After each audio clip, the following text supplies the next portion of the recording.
The Unfound February 2022 newsletter. Well, hello everyone. How are all of you? I'm doing good except for the fact that I've spent the last 9 days in Pennsylvania where the temperature has hovered around zero. At least it's been snowing. Hey, if I'm going to be here, I want it to be either 80 degrees and sunny or 0 degrees and snowing. Anything in between kind of stinks. Why am I here? Well, to keep the topic as short as possible, Dad got his driver's license suspended. So I'm being his chauffeur for the time being. He has a chance to get it back, but not until April. We'll see what happens. But that's why I'm here. I brought most of my equipment, so Unfound will not be affected too much.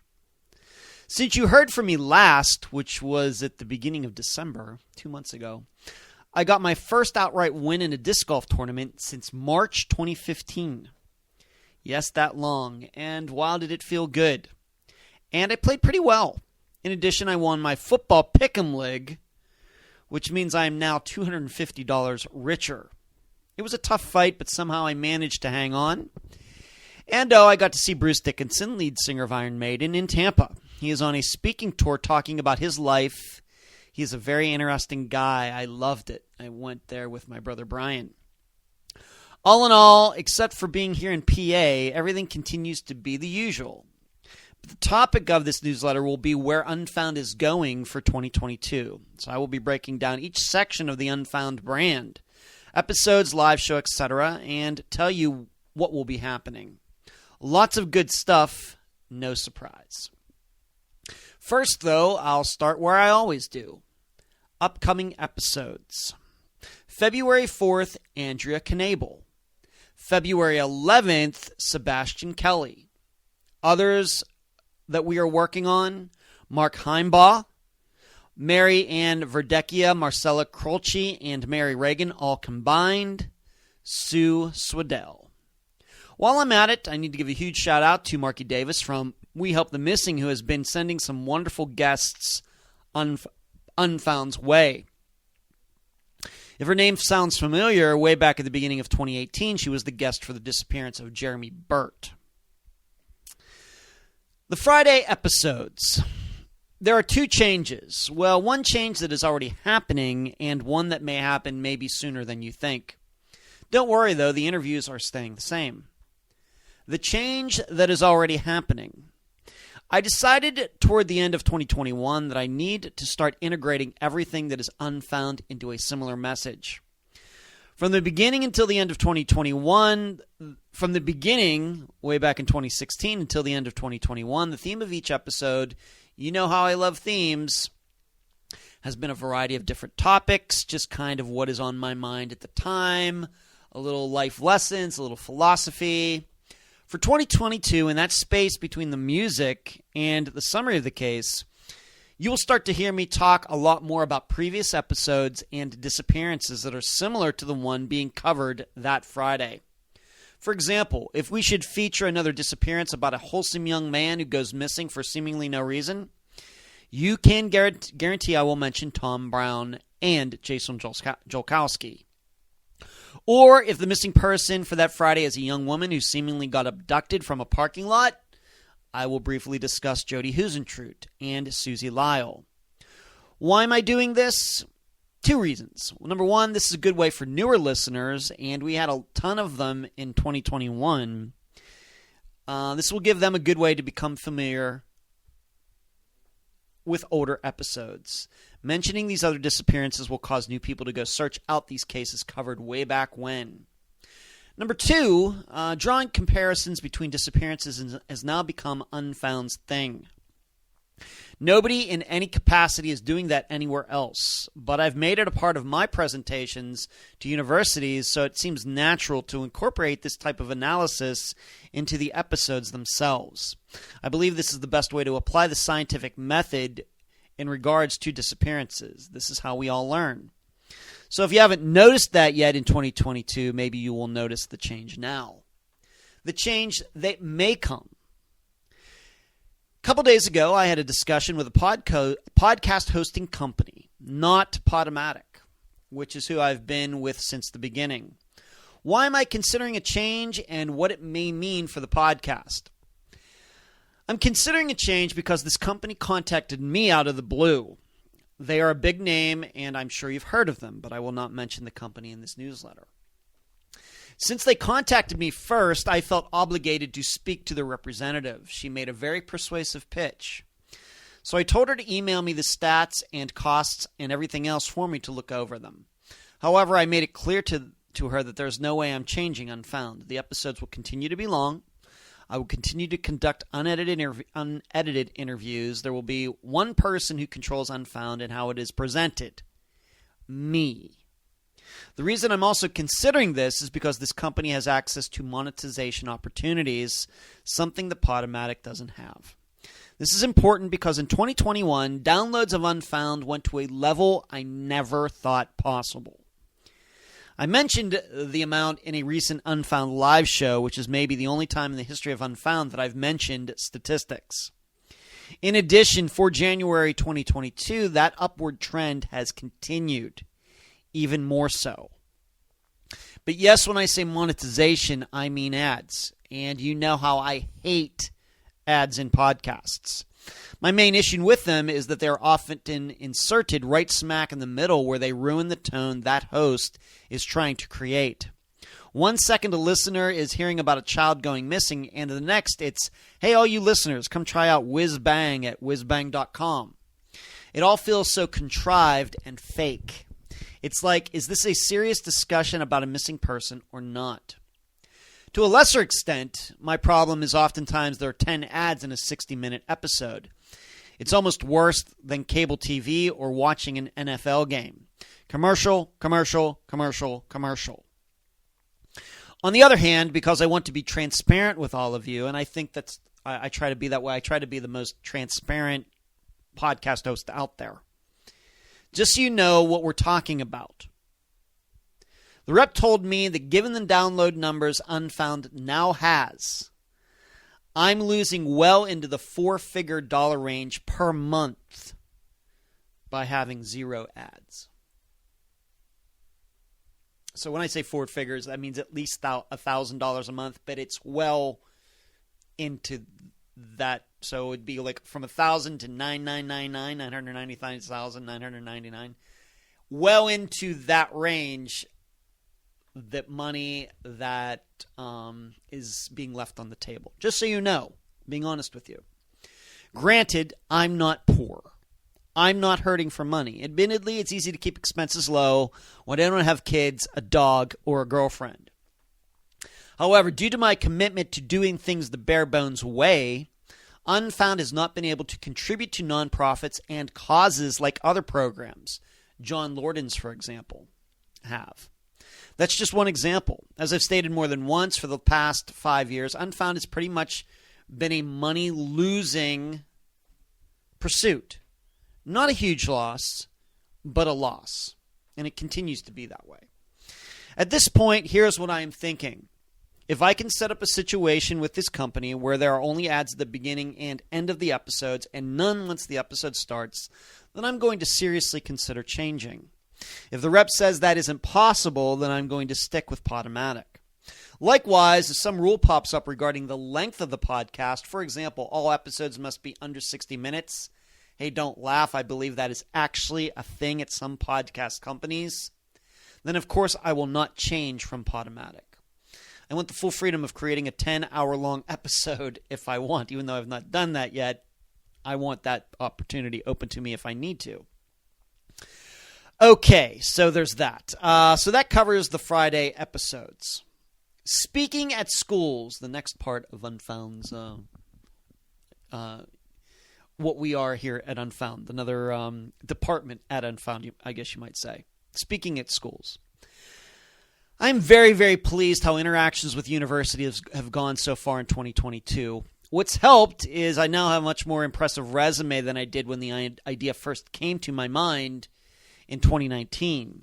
Some of those items, the Steve Pankey trial, video of me speaking at 2 schools already, the 48-hour episodes, the News Nation Now appearance from last week, the incredible download numbers for 2021.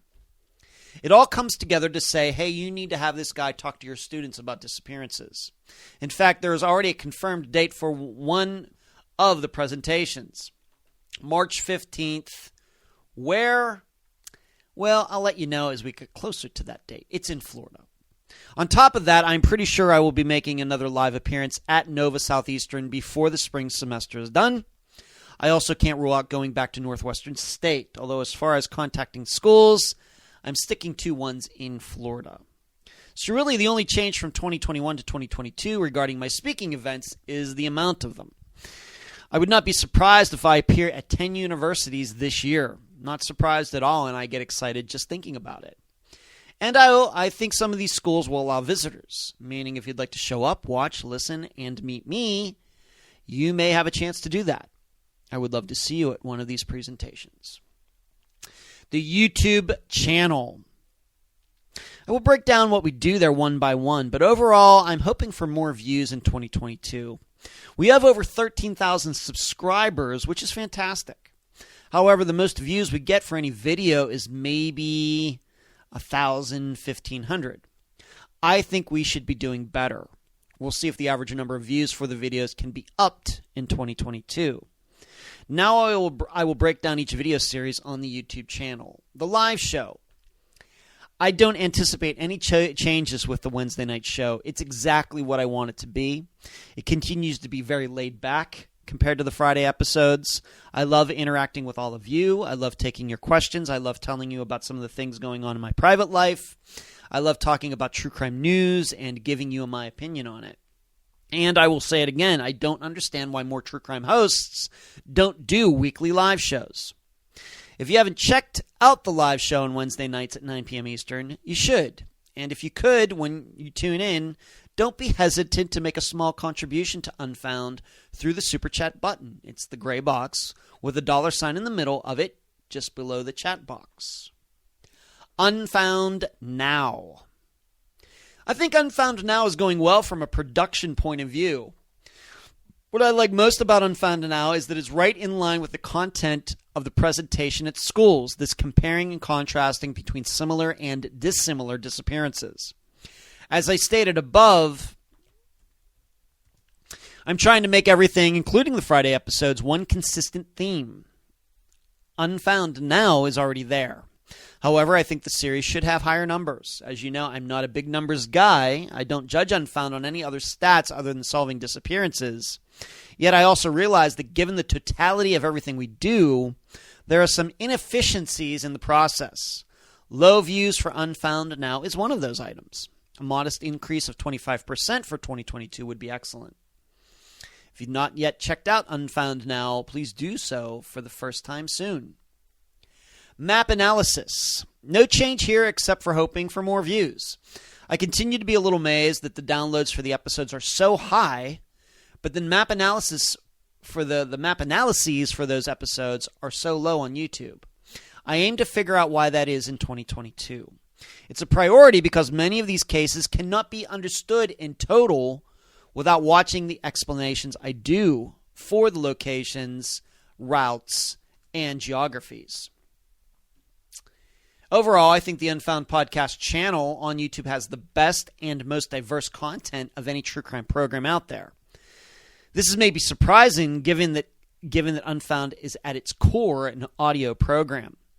The goal for 2022 will be to have the popularity match the quality. The books. Moving on from YouTube to the books. I thought 2021 was going to be a great year for the books. It ended up being the opposite. I thought I had found someone who would do a quality job in assembling the information and producing quality work. I was wrong. Eventually, he flaked. Why? I think the guy was struggling with some psychological issues that were unknown to me at the time I hired him to do the work. Hey, it happens. What this means, though, is that there will be no more books published until I can find myself a literary agent who can then work with an actual publishing company to make them. That's the only way it's going to happen. I don't have the time these days. Likewise, the work is too difficult to expect a volunteer to do it. And as far as paying someone, really, I just don't know what kind of quality the final product would be. I paid the last guy and he flaked. So there's that. I'm in the process of putting together a pitch to literary agents as I write this newsletter. What will help me is that my true crime resume is extensive and as complete as any person who could try to get a literary agent in the genre. What will hurt is that getting a good agent is tough. It is kind of one of those things where all the good agents are taken and all the bad agents are useless. So we'll see how it goes. I'm hopeful, but that's the story in the books as of February 1st, 2022. Social media. No changes I can foresee here. I am satisfied with everything on Facebook. Unfound continues to run the most organized and respectful discussion group anywhere. I consistently post pictures of the missing people we feature on Instagram, and Unfound has over 1,000 followers there, which is fine. Yes, the Twitter followers aren't high, but dare I say it, Unfound's audience isn't really a Twitter kind of crowd. I've thought about starting a TikTok account, but I have to be honest, I don't know how I would use it. Plus, TikTok seems to be a little too frivolous a platform. Is anybody doing anything serious on there? I don't know. Overall, Unfound is in the places it needs to be for social media and is doing fine. The website. As many of you know, my assistant Natasha decided to move on to other pursuits late in 2021. She left on good terms, and we still talk once in a while. I thank her for all the hard work she put into the website and the YouTube channel during her 2 years with Unfound. Had she not left, she would surely still be part of the team. However, I've not yet found someone to replace her, and really I'm not sure I will. One thing Natasha did while working for Unfound is that she set things up for both the website and YouTube that make them very easy to use, something that did not exist before. So really, now that I'm doing what she used to do, I'm just following her workflow, and it's easier now than it was before Natasha came aboard. And once again, I thank her for that. So I'm now Unfound's webmaster and channel handler. Yes, I don't get to some of the work as quickly as Natasha did because I usually have a couple other priorities to finish first. But I can assure you that the website will continue to get updated frequently with videos, pictures, files, and links. Will I eventually find someone to work on the website exclusively? Probably, but I don't think that will happen soon. As far as the design and look of the website, yes, I know it's not as fancy and complex as other true crime sites. Really, I don't care. My concern is simplicity along with the ease of use. And if things are posted there, do they work? Does the video play? Does the link go to the proper location? Can files be downloaded quickly? Those are my concerns. Think of the website as more of a pickup truck than a Ferrari. Merchandise. I wrote of inefficiencies in the Unfound process just a few paragraphs ago. That idea is first and foremost in my head regarding this area. Unfound is way behind not just other true crime podcasts, but podcasts in general when it comes to selling stuff for both publicity and monetary purposes. Of course, it's my fault. Only so many hours in a day, days in a week, weeks in a month. Not to mention, from my 7-Eleven days, I realized that dealing with merch, I hate that abbreviated word, is probably my most glaring weakness in any aspect of my being. I've talked to my assistant Heather about this, and we have some ideas. The problem, Heather has had things going on personally that have kept working on the Shopify store from being a priority. The good part, 2022 is a long year, and I think this can be fixed fairly quickly. And once it is put on the right path, much like the website, it will be fixed for a long time. And I should mention, once we get everything changed and updated, I think you will be surprised at the changes. But I think we are still a few months out from having it all come together. TV appearances. Nobody was more surprised about me appearing on News Nation Now last week than I was. On Monday, I got an email from one of its producers. 48 hours later, I'm live on their channel talking to one of their hosts. Crazy. I could have never predicted it. How did it happen? The credit goes to Rashawn Francis's mother, Denise, who put in some very nice words with the channel. While they interviewed her, she told them about me, and voila, I'm on the channel for 3 minutes on January 27th, 2022. In addition, I think I've created some understanding with the News Nation Now producer that I would like to be considered for future appearances when a disappearance is the topic, even if the case is not one Unfound is covered.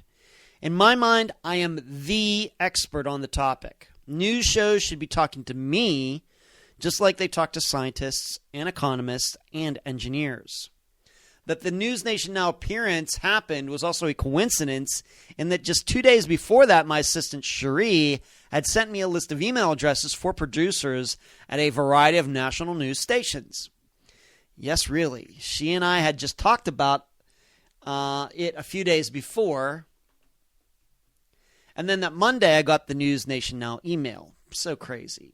What I'm saying is that there is a high probability you will be seeing me on not just News Nation Now again, but also on CNN, CBS, ABC, Fox News, MSNBC in 2022. I think I can make that happen, especially now that I've already appeared on a news channel. Putting that on the resume will help other stations make the correct decision that I am the guy to talk to regarding disappearances. Fairly sure. What helps is that I can't believe there are too many people out there emailing stations about coming on to talk about disappearances. Why? Because it's not a large field of study. But just like News Nation Now, I think other channels will see the benefit of having a disappearance expert as a guest when they want to cover that kind of news, even though they've probably never done that before. There's an opportunity there, and I tend to take advantage of it. Overall, trying to be as fair a grader as possible, I would give Unfound about a B right now. We have a lot of things that are A's, but we have some things that are C's. So it averages out. And hey, I would have taken a B average in college. My goal is to get Unfound to that B plus A minus range by the end of 2022. Can it be done? Of course. Lots of work ahead, though. And that concludes the February 2022 newsletter. Now, that's it. Thanks for listening.